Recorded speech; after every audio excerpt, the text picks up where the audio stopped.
Hello and welcome to Cricket8 Podcast. I'm Megha and join me here is Rob Barron. And today we are going to be discussing about the two tests. One that is supposed to be underway but hasn't yet started because of rain. The other, which is into its second day now. It's England versus Sri Lanka and Pakistan versus Bangladesh. Let's begin by talking about England because I know, Rob, you've been desperate to rant about this series. You've not had enough opportunities to do so.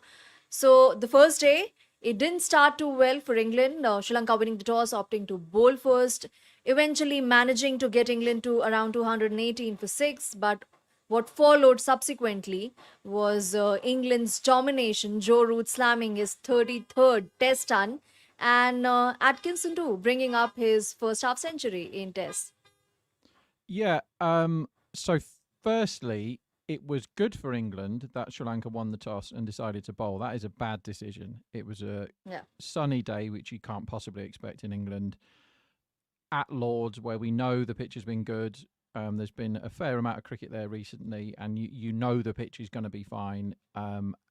When it started, the Test match, it didn't swing even a tiny bit those first 5 overs. And a lot of people were saying, "Wow, this is going to be 500. Sri Lanka have made a terrible decision here." But then, as we've seen with this ball, it does move a little bit after kind of 8 overs or so. Lawrence doesn't look like Test match cricket is his thing. He's kind of changed his natural game, and it's a bit tough on the guy because what England sometimes do is they say, well, we've identified you as somebody that we want to be in our Test match cricket team, but loads of people want to be in it. So if you want to play, you're just going to bat in the position that we tell you. It doesn't matter what your position is. He's played 200 odd first class games, I think, and he's opened the batting 3 times. And they're like, okay, your job, 128 first class games he's played. So your job is to open the batting for England in a Test match. And that's tough. And then they say, but we love the way you play, Dan. You smack it everywhere. So do that. And then he's like, yeah, but if I don't, I'm 27. If I don't do really well, then they're going to drop me. So I'm going to have to take my time a bit. He was in absolutely no form in other forms of cricket. The 100, he had a rubbish season in the 100 with the bat. And that's the sort of tournament where you expect him to, come off a few times. The standard's not great, just come in and smash it. But we all know how difficult the new balls were in the 100. So he comes off the back of limited cricket. He doesn't open the batting in first-class cricket. And then he has to do it for England. And he kind of doesn't then know what to do. He's not a Test match opener. So it's really difficult. 9 off 22. He came in and sort of blocked, and then Duckett was scoring at a runner ball very easily at the other end, and he thought, right, I better join in now. And he played a shot to a ball that wasn't there to drive and nicked off, and that might be him done soon. That England have been giving players longer than previously, but if Crawley's fit, Crawley's going to walk back in next to Duckett because Lawrence hasn't done anything, and that's the last we'll see of Lawrence until further notice, and possibly that might be that. Then Duckett did fine. Slightly silly shot against the spinner, but fine. But then Ollie Pope is the huge... We'll come on to Root in a minute. And how. So basically, to summarise the day, Sri Lanka bowled incredibly well for 60 overs, were really disciplined, very, very good in the field, particularly early, which is not something Sri Lanka are particularly associated with their fielding. They were really good, diving around everywhere, stopping everything, geeing each other up. It was a proper good professional Test match performance. And when England were, what do you say it was, 216 for 6, it was like Sri Lanka have actually vindicated that terrible decision at the toss. And England are in a bit of trouble here. And then I don't know whether it was fatigue set in or they got bored of just bowling to not concede runs and making them make the mistakes, or they assumed that, well, if we've got all these other guys out, if we've got rid of Brooke and Pope and everybody else, we don't need to worry about Root. We'll just get everybody else out. And that's not how you do it in Test cricket. You have to keep that discipline all day. You have to keep that pressure on all day. And then it all fell away. But huge concern for England is Ollie Pope. And they made him captain. So we know he's vice captain, but they're making him captain for this series. Is basically saying when Stokes goes, we think he's the next guy. It's difficult to make arguments for too many people in this team because it's a team in transition. And Root's already done it, and Root's genuinely gunning in on Tendulkar right now, so you cannot go back to Root. So who do you give it to? Fine, but Pope isn't the answer. He certainly doesn't look like he's a particularly good captain yet. You have to grow into that job, but he's a terrible starter. Like, he might be the worst starter in the world on numbers, like the amount of times he gets dismissed before he's got 10. And you can't have somebody... What you want from your captain in terms of runs in an ideal world, if he's only a batsman and doesn't bowl, is somebody like Joe Root who just churns them out. He's not particularly exciting. You're not like, wow, do you remember that 50 off 22 or the Stokes type innings? He doesn't really do those. He just keeps churning out runs all the time, Joe Root. He's incredibly difficult to bowl at, brilliant against spin, amazing at picking up length, all this stuff. Like, we all know how good Joe Root is, but you don't have to worry about the captain then because you know he's doing his job.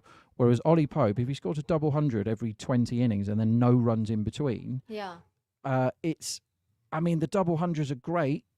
And a lot of the time people say, if you take out his double 100, he averages 4. But you can't do that with people because double hundreds are big things in test matches and they quite often win test matches. So not to bag the guy off for scoring high scores, but the amount of times he gets really low ones, the runs in India where he got a couple of 20s and it was like 3-0, 0-10 or whatever it was. And then his last 4 innings are 1-6, 6-10. 6. Yeah. He doesn't look like he's in any kind of form. He has a huge problem with balls aiming at his stumps, which is quite a big one for a test match batsman. He gets bowled all the time. When he tries not to get bowled, he then becomes an LBW candidate. And then in this test match, he looked absolutely clueless. If you didn't know he was Ollie Pope, and he's not averaging 1 million, he averages 34 in test matches, and people have been, dropped for better than that before. It was one of the worst one-off 10s you're ever going to see, his innings. It was like your good pitch, Shine's come off the ball or coming off the ball. It wasn't doing much at all. You've got as much time as you want. What was it, 40 for 1 or something, 35 for 1? And he just sort of like, oh, I'm only 1 off 9. I better do something. Premeditated, ridiculous shot, smashed it straight up in the air and walked off. It's not what you need from the guy that's the next England captain. So that's a huge, huge issue for England, because if they suddenly decide, and Pope's numbers suggest that maybe it isn't him. I know this particular England setup don't really care about your numbers. But if he's not getting on with it, he's not making scores, and he doesn't contribute with the ball, like, is he justifying his place? Is he an amazing captain? Not on the evidence we've seen so far. Huge issue. And then I would like to talk about Gus Atkinson's batting for several hours, please. So I saw him, first time I saw him was like whacking it in a T20. He's been around a little while, Atkinson, on the kind of T20 scene over here. And I've seen him smack it before, but he doesn't have a great record with the bat. I'm just looking now. And the only time I remember him really doing it was when he had that partnership with Mark Wood that was ultimately pointless. Where both of them were just smacking it everywhere and they were egging each other on, and England were going to lose the game anyway. But that was really fun. And I was at Old Trafford with a few mates last week, and when he came in, they were like, "Well, how does Gus Atkinson bat?" I said, "Well, if he tries to block, he'll just nick off and get out. But if he smacks it, it'll be really fun." So I expect him to just smack it because he tried to block it last time and he got out. And then I watched him block for an entire hour. Didn't play a single shot and looked really good, really comfy in defence. And I actually think he's looking like a batsman. And Mm. this is very good news for Sam Cook fans and quite bad news for Chris Wokes, I think, because if they can Yeah. get Like for like. if they can get Atkinson actually as somebody who they consider as, let's not call him an all-rounder because he hasn't done anything yet, but if they could earmark him as a potential all-rounder or potential, I mean, if he's anywhere near as good as Chris Wokes with the bat throughout his career, he'd have done brilliantly well. But someone that can at least bat 8 and not be a joke. You know, if he could bat 8 for now, then Wokes is struggling a bit, certainly away to justify his place. So England have created a good problem there because Atkinson, it's a very small sample size of 2 games, but he looked really accomplished yesterday, I thought. And Potts dug in and did fine, but you have to temper that with, quite often it's very easy to get carried away by an innings, but at the end of a long sunny day on a flat pitch when the ball's old, sometimes batting becomes really easy when you it's about, look at how easy Root found it from ball 1. It was a flat pitch, none of the bowling troubled him because he was able to pick up the length so quickly. Let's not get overly carried away with Atkinson, but it was encouraging for England. So England have some encouraging stuff. Harry Brooks showed his undoubted talent and then didn't hang around long enough for anyone to remember his innings. Smith was just looking like he was really set at 20 or 50 or whatever it was, and then probably got a bit carried away when he nicked off to one that he probably, again, shouldn't have been trying to smash for 4. But he's really young and he's early in his career, so that's fine. The big question mark is Ollie Pope. I think Lawrence is 3 innings away from not playing in a Test match again, and I think it will be quite harsh on him if that is his England career, because he's not an opener and he's having to open. And Ollie Pope is a huge question mark for English cricket at the moment. What do you reckon? Just a couple of weeks back, we heard Lawrence saying how desperate he is to break into the 11 because he's been a part of the squad for a considerable while without getting a look in. When he did get a look in, of course, it was to be as an opener. It was something that he had reconciled or, let's say, embraced the role.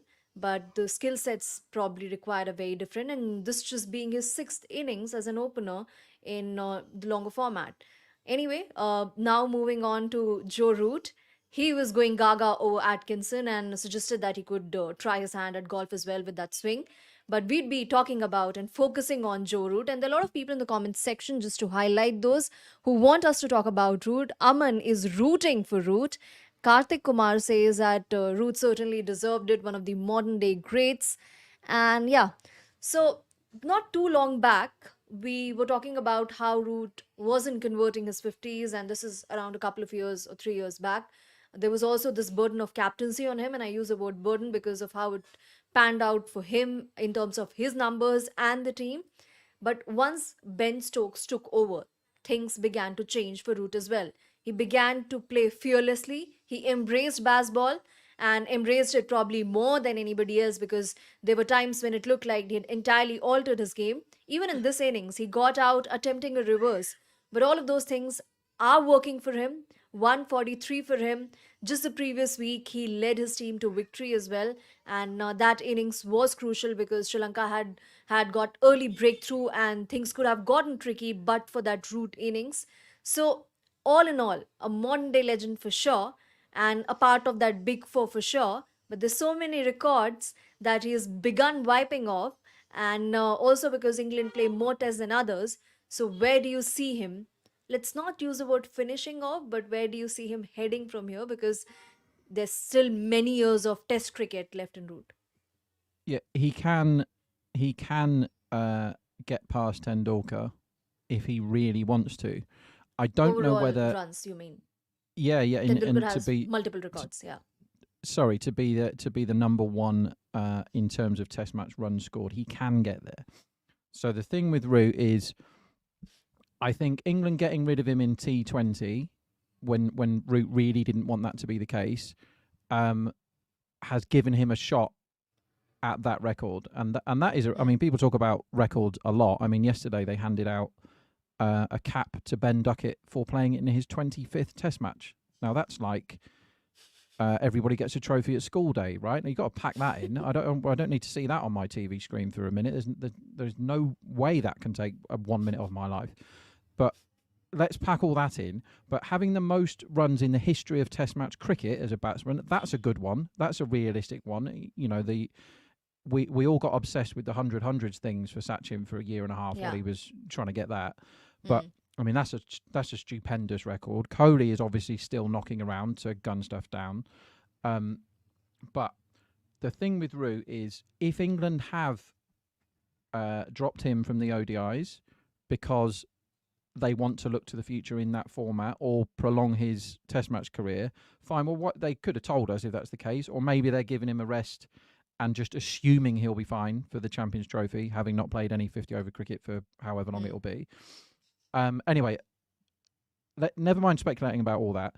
He is unbelievably good at Test match cricket because he keeps improving even now. And like you say, he did embrace this new form of cricket that England play in Test matches. And I remember going to watch him back in the day. And as a gambler, the big thing for Root is when he started to go into fifth gear. You know, when he's like got his 150 or he's in declaration mode and he started getting the ramps and the scoops out. I used to smash his unders, basically betting on him to get out soon every single time, because he would get out as soon as he tried the ramp or the scoop or the reverse or wandering down the crease. Like, he would just get out immediately. It was almost like when Alistair Cook did it. Whenever you saw Alistair Cook trying to manufacture, he only had 3 shots, Alistair Cook. He was the best in the world at all 3, but he only had 3 shots. And when he started playing shots that were out of his range, he got out every time. And that's what Root was like, right? It was almost like we had Cook and Root for a while, and it was a bit unfair when those two were batting together on good pitches. You couldn't get them out. If Cook and Root were batting together yesterday, they'd have batted all day long. However, in Cook's era, he never had to develop further. He never had to turn into somebody that could suddenly then go, right, I'm gonna just smoke it until we declare now, because that was somebody else's job. But Root has gone, okay, I'm going to work this out. And when conditions are fine, and sometimes when they're not fine, Root can really go up the gears, and he has developed these scoops and sweeps. And we all saw what was he trying to do? A reverse scoop for 6 off the first ball of the day in the Ashes. And that was just a statement thing. Sometimes a shot is more than a shot. And that was a dot ball, and I'm talking about it a year later. Basically, the first ball of the day in the Ashes, he tries to smash Cummins' reverse scoop for 6 and missed it by miles, and then did it anyway later. Do you know what I mean? It's like, it's a complete change in intent, but he's proved that he's only 33, isn't he, Root? Yeah. He's proved that he... What is he, sorry? Is he 33? Yeah, but he would be 33, yeah. Yeah, he's 33, sorry. Exactly. He's still of an age. 33 isn't old. We know, we've seen guys get to 40 in Test match cricket. If he isn't on this T20 circuit, he must stay away from this if he wants to beat Sachin, I think. If he goes round, I mean, he was trying to play IL-20 a couple of years ago. He needs to stay away from all that nonsense, admit that, you know, that ship has sailed, if he wants to chase that holy grail of a record, because Cook could have done it. People forget Alistair Cook, but if it wasn't for Bazball, he could have still been playing. If the coaching staff wanted a different outcome for English cricket, he was still, for about 3-4 years after he retired, he was still the best opening bat. But yeah, Root can do it, and that is a record that is worth having a crack at. I mean, there's no point in going for record's sakes, but if you are Joe Root, the person, that's got to be in your head, hasn't it? It's like, I could end up being the top run scorer of all time.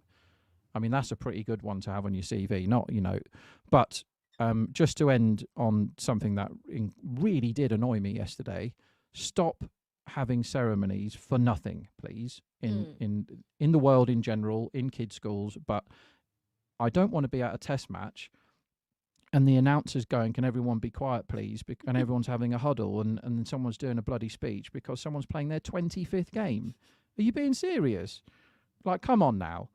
And saying, and it going all over social media and stuff. Let's listen to this great speech where someone's saying, "Well done, my mate. He's been through a lot. He's playing 25 Test matches." So how many thousands of people have we got to retrospectively give speeches to that have played 25 games of stuff? Total nonsense. Pack it in. Mm. And is baseball about milestones? It is packaged as something without really much of a respect for milestones. So this sounds slightly contradictory. What is the weirdest thing you've been awarded a trophy for? Let us know in the comment section. It could be a medal as well, but it Great has to be question. a weird reason. Rob, I think you're ready with an answer for that as well.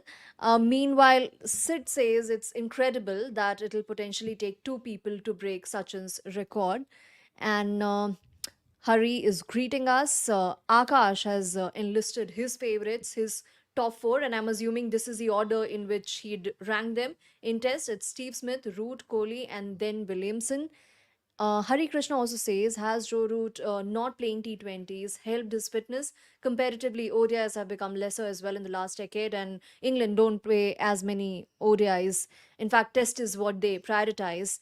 Simple Math says Rohit is better than all of the Fab Four if we see clearly, but what are the parameters on which you're judging? That you'd have to specify. Sid says it's so selfish of us to want that Root should forego millions to break Sachin's record. But also, with the top leagues in the world, there's this perception around Root being an accumulator. Maybe that might just not continue in a few years from now, considering how well he has embraced baseball. But we saw in the IPL, he was involved for a season, maybe wanted to get a better understanding of the Indian conditions because the World Cup was to be held. This is 2023 that we're talking about in India. Joe Root didn't get a look in the 11 and subsequently took his name and kind of backed out from playing in the IPL, realized that he wouldn't get a look in the 11 and it was not worth his time warming the benches. So, do you Yeah. think Root is still a hot buy, a hot property in T20 circuits? Not in the top tier of the T20 circuit. Like, and it isn't selfish for us to say that he could get the Test record, and he could go and play in the Cayman Islands if he wants, and go and play in Canada, and go and follow Carlos Brathwaite and Ben Menenti around for the next 5 years if he wants to. He'll make stack loads of money, but he's already made loads of money. He's the Test match captain in England, right? So he's rich. He never has to worry about money ever again, nor does his family. So how much money do you need? Like, what do you want to do? Buy 5 yachts? Like, you don't need that much. So when you've already achieved financial mega security for you and all your family and mega. Your grandkids, you don't need to then go and make more. So Root's motivation for the rest of his career should not be money. If he wants to, when he's finished with Test matches, there's no reason to suggest that Joe Root should finish with Test matches right now. And his job is to try and be the best Test match bat he can be for England. For that to happen, he shouldn't be playing T20s on the franchise circuit at his age, because he's not going to get the IPL gig. And that is one where it's perfectly legitimate for somebody that plays Test matches, if it doesn't clash with your series, to play in the IPL, because it's boxed off of the calendar. It's in one country. Yes, there is travel, but you're not going, right, sorry, which one am I playing in today? You're in the Cayman Islands, mate. Next week it's Canada. Then you've got to go to Dubai and play 2 matches. The Dwayne Bravo thing, right? Or Imran Tahir's probably played 3 games while we've been talking. It's like he doesn't need to do any of that stuff. He's the test match legend of English cricket of the last decade. He needs to... ridiculous that it could be selfish of us to suggest that we're denying the bloke money if he has to poor thing having to play Test matches for England. It's a lovely job. He gets very well paid for it. There's no... If he was like when he initially got binned off of T20s, Joe Root, he was actually good at them. I was standing up for him. Like, he was well worth his place in the England team. The innings against South Africa when England chased that whatever it was in the World Cup 220, He was unbelievable that day, Joe Root, playing shots all round the wicket, but that was the road of all roads that day. So Root can get on with it. Root is fine at T20s, but he hasn't been good at T20s for a long time. He can't get in an IPL team, and on merit, when you've got 4 overseas and the talent pools that we've got now, and the ludicrous depth of Indian batsmen, you cannot play Joe Root as an overseas in an IPL team if you want to win the IPL. That's not a good selection. It doesn't make sense, and he costs loads of money, so it doesn't make any sense. He's not going to go and sit on the bench for Rajasthan 2 months. For $100,000 or whatever for 8 weeks, is he? Yeah, exactly. And it'll be 3 months next year probably. So that's not the way to help Joe Root. So if he's going to play T20 cricket, he's going to be playing in the Big Bash and the CPL and all this. But there's things like the Ashes and this series on now. So he couldn't play in the CPL and he can't play in the Big Bash.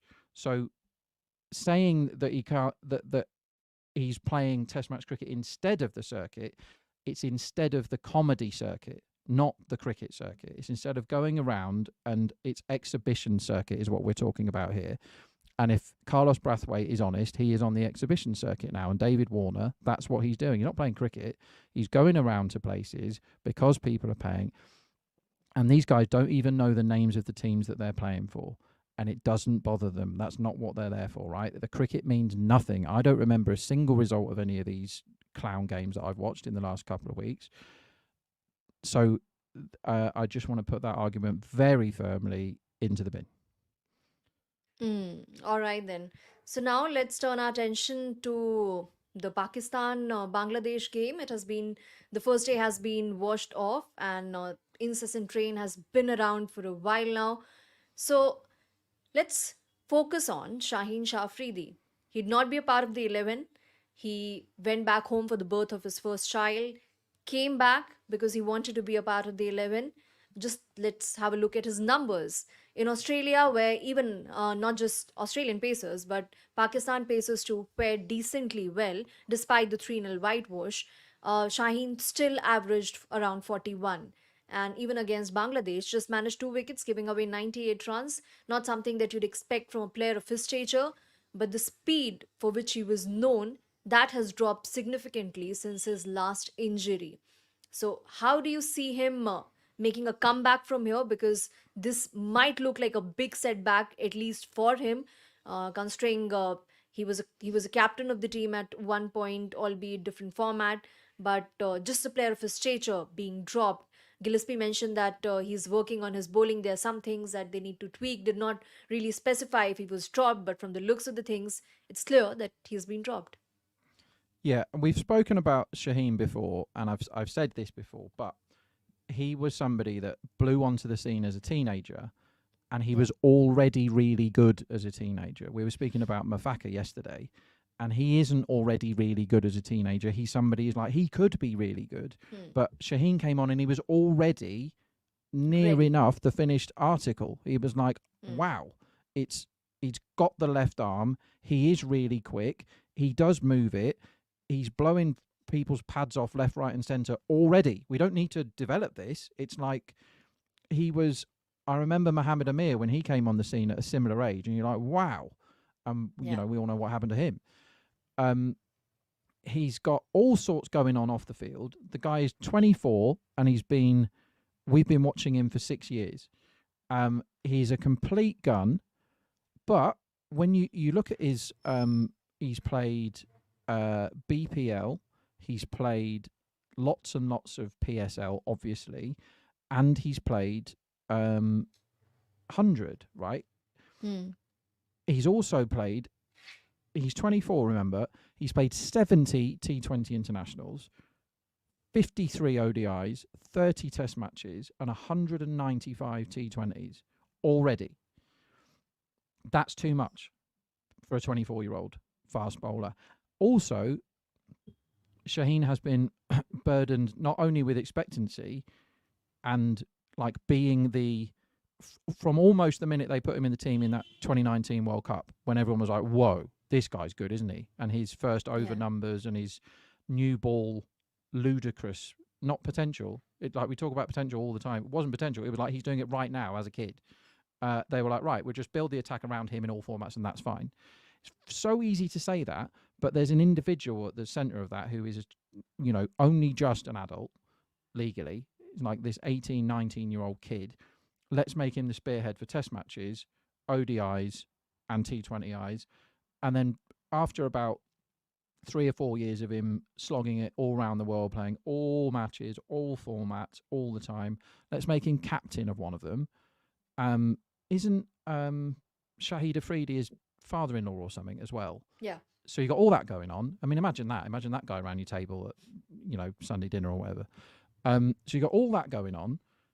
How on earth do you keep the cricket playing at the top level every time?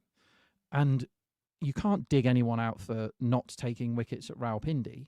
It's a graveyard for fast bowlers. It's not going to swing. It comes on really nicely. It's not his fault. It's he's been over bowled. He hasn't played that much on the circuit as far as T20 goes. Some of that is because he's from Pakistan and there's political reasons. But he, a bit like Jofra for England, he was an absolutely precious commodity that Pakistan knew that they had immediately, and England knew it with Jofra. When Jofra played for Hobart in the Big Bash, everybody could see how good he was immediately. It wasn't like this guy's going to be good. It's like this guy already is good, and that's a huge difference. And so it's so tempting, and you can completely understand why boards do it, is to go, right, we've already got the best thing ever. But if you remember, like, just to flick back to football, Messi was somebody that everybody knew that he was amazing from when he was like 5. He wasn't playing every single game when he was 15 and 16, and they didn't bring him on in was it a World Cup semi-final against Germany or a quarter-final against Germany? Everyone went absolutely mental. They're like, his time will come. We don't need to ruin him before he's grown up properly.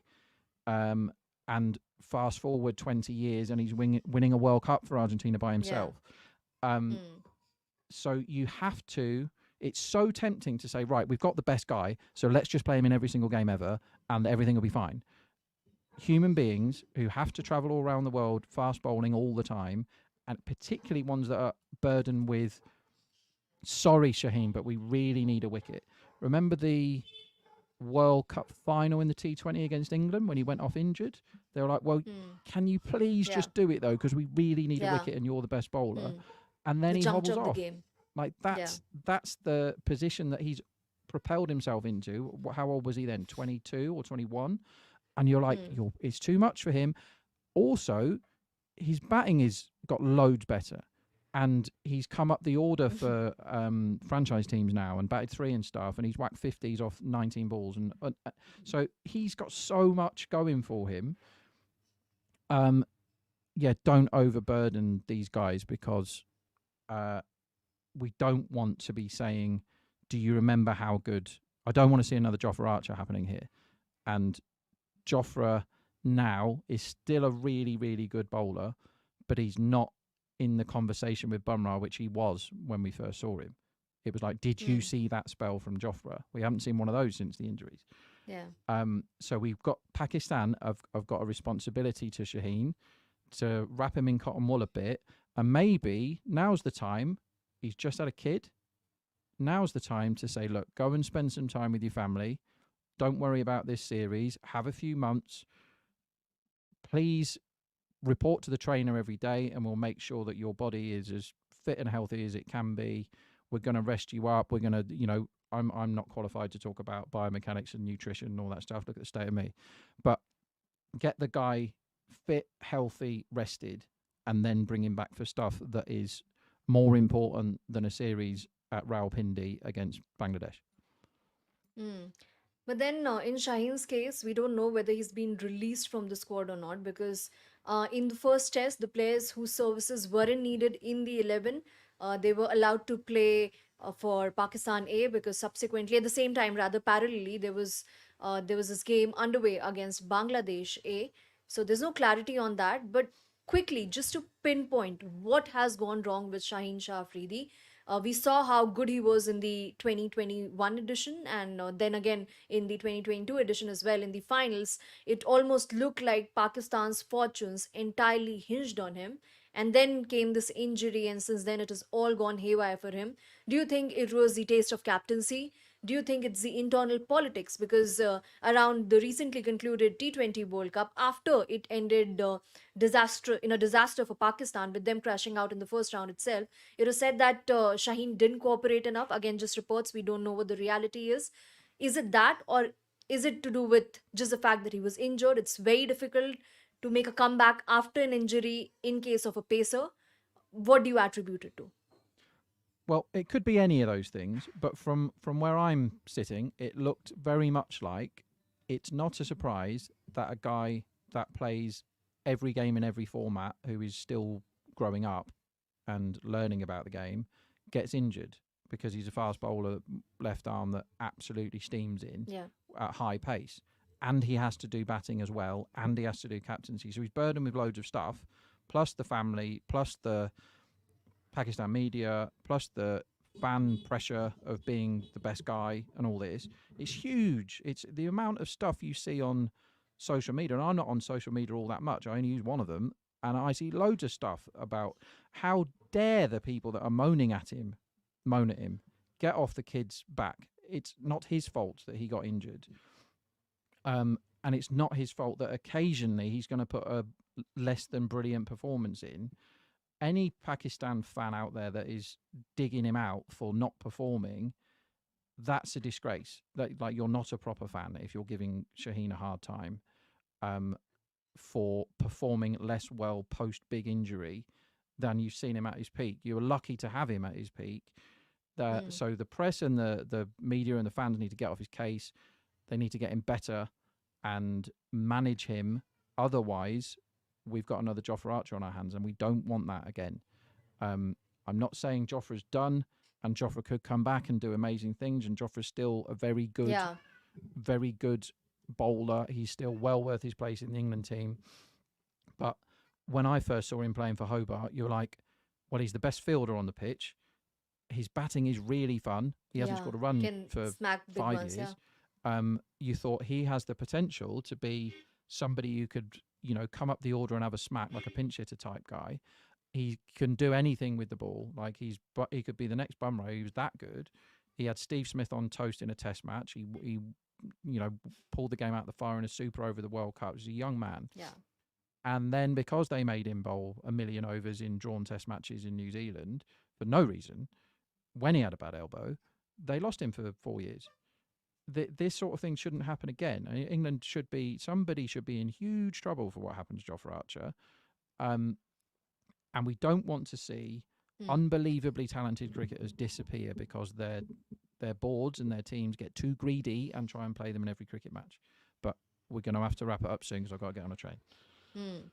I'm pretty sure Jofra would make it to your world, considering how in every podcast of us, in every podcast, you find a way to talk about him.